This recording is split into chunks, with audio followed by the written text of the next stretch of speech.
एकदां एक दनपाराक एक धाकटें भुरगें एक बंदखणीच्या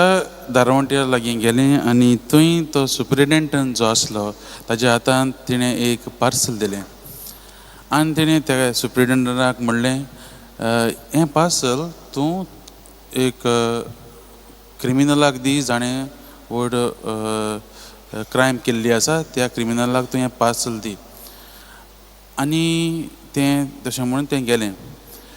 आनी हे पार्सलान न्हू म्हज्या भावाच्या भयणीनो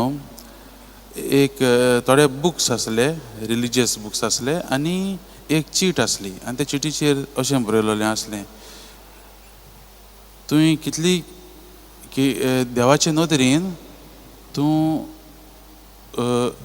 कितलो व्हड क्रिमिनल जावं पूण देवाचे नदरेन तूं ताचो भुरगो. आनी हे सुप्रिटेंडंटान हें पार्सल घेतलें आनी एक क्रिमिनलाक तेणें तें दिलें जाका थोड्या दिसांनी ताका मरण आसलें कित्याक ताणें तो एक मर्डरर आसलो आनी ताणें ताका हे मर्डराक लागून हें मरण फावो जाल्लें. आनी जेन्ना हो क्रिमिनल मोगाच्या भावान भयणीनो ही चीट वाचता हे भुरग्यान बरयल्ली ताची काळीज दुखवता आनी तें काळीज तो बदलता आनी तो त्या भुरग्याक आनीक एक चीट बरयता आनी धाडटा आनी त्या चिटीर तो अशें बरयता हांव ह्या संवसारांतलो व्हड क्रिमिनल एक व्हड पातकी आनी हांव म्हज्या ह्या मरणाक म्हणजे जें मरण येवचें आसा ताका जायतो भियेतालो आनी आतां म्हजें ही तुजी चीट वाचून म्हजें ही भिरांत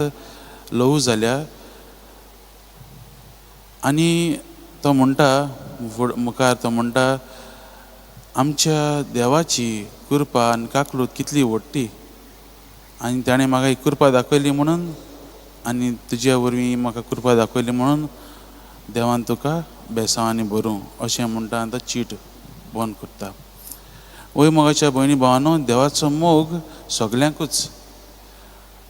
तो कोणाकूच ना म्हूण असो ना पूण सगल्यांकूच तो मोग आसा आनी हो मोग न्हू आमकां देवान सगल्यांक दिल्लो आसा आनी होच मोग मोगाच्या भयणी भावानो आमी आमच्या जिवितांतल्यान दुसऱ्यांकूय दिवंक आमकां आयज आमंत्रण आसा. आनी हो मोग आमी आमच्या कशान दिवंक जाता आमी घडये एक हांसत्या मुखामळ कोण आमच्या भाव भयणीची दुकांत आसात वो कोणाकूच आमी एप्रिशिएट करून आमी हो मोग दाखोवंक जाता. आयची वाचप म्हज्या भाव भयणीनो जेजू आमकां हे वेपारींनी आमकां देवाचो मोगाची आमकां तो उगडास करता आनी तो आमकां सांगता की आमी तोच मोग दुसऱ्यांक दिवंक जाय. आमी नियाळ करून पळया आमी आमच्या समाजांत जी आमची पातकी भाव भयणी आसात तांकां आमी कशे तरेन आमी वागतात काय तांचे लागीं आनी हांव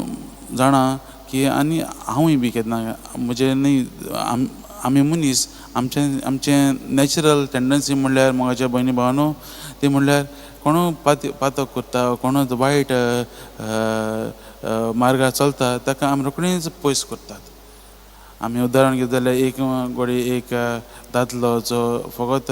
आपलें जिवीत सगळें सोरो पिवन वो गॅमलींग करून पयशे इबाडटा जाल्यार आमी ताका रोखडीच पयस करतात. आनी हीच परिस्थिती न्हू मोगाच्या भाव भयणीनो आयज आमी पळयता शुभ वर्तमानांत जंय न्हू हे देवाचे मुन्यारी आसले फारिझे जे जाणें लोकांक देवाचो मोग दाखोवचो आसलो त्या ह्या दोन वसुलदारांक ते समाजांक नांव देखून आसूंक ना समाजांक तांकां मान देखून आसूंक ना तांकां ते पयस करतात. आनी आयची पयलीच वड आमी पळयता दोन वसुलदार ते जेजू लागीं येतात कित्याक जेजू तांकां आपलो मोग दाखयता देवाचो मोग दाखयता तो तांकां आपणायता. आमी जायते फावटी मोगाच्या भयणी भावानो आमी जायते फावटी आमच्या भयणी भावांक जी पातकान बुडलेलीं आसात तांकां आमी पयस करतात.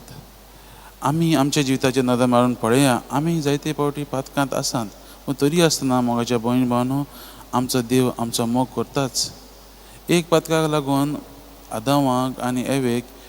ते बागेंतलीं देवान भायर काडलेलीं पूण आमी कितलीं पातकां केल्लीं आसात